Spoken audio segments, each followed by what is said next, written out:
Hello বন্ধুরা, চলে এলাম আরেকটি ছোট্ট ভিডিও নিয়ে। তো আমাদের পাশে মন্দির আছে, হরি মন্দির। ওই হরি মন্দিরে 7 দিন ভাগবত পাঠ হচ্ছে। নদিয়া থেকে বাবাজি এসেছে, তো ইনি খুব সুন্দর ভাগবত পাঠ করছেন।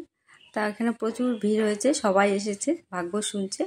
আর এত সুন্দর ভাগবত আর কীর্তন পাঠ করছে, সবার মনে একবারে আনন্দ জেগে উঠেছে। আনন্দে জেগে উঠাতে এই দেখো সবাইকে একবারে নাচিয়ে তুলে দিয়েছে। সবাই এত সুন্দর করে উনার কীর্তনে নাচছে, একদম আনন্দে আত্মহারা। সবাইকে নাচিয়ে একবারে উঠিয়ে দিয়েছে। সবাই আনন্দ করছে। এই আনন্দে আমরাও আনন্দ করলাম, আমরাও নাচ গান করলাম। মনটা শান্তি হলো।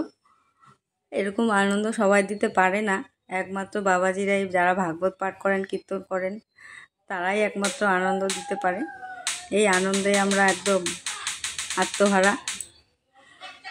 এই নেশার জন্য সবাই ধরে, এই ভাগবতের নেশা, কীর্তনের নেশা। অন্য নেশা না করে ভাগবত কীর্তনের নেশা করা অনেক ভালো। সবাই এতে যোগদান করে আনন্দ করতে পারে। শুধু বয়স হলেই এটা আনন্দ জাগে না, এটা ছোট বড় সবাই আনন্দ করতে পারে। আর এর মধ্যে যদি একবার মন লেগে যায়, তাহলে আনন্দ তো আর ধরবেই না। এই যে বাবাজি নিজেও নাচ করছেন আর আমাদেরকেও নাচাচ্ছেন।